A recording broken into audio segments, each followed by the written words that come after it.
Today we have the 2022 Tesla Model 3. This vehicle has done just under 41,000 miles. It has an automatic transmission and a fully electric motor.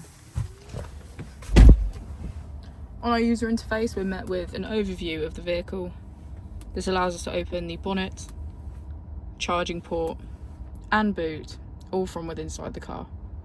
If we click on our Tesla icon in the bottom right, we can access our controls, dynamics, charging, autopilot, schedule, safety, service and software.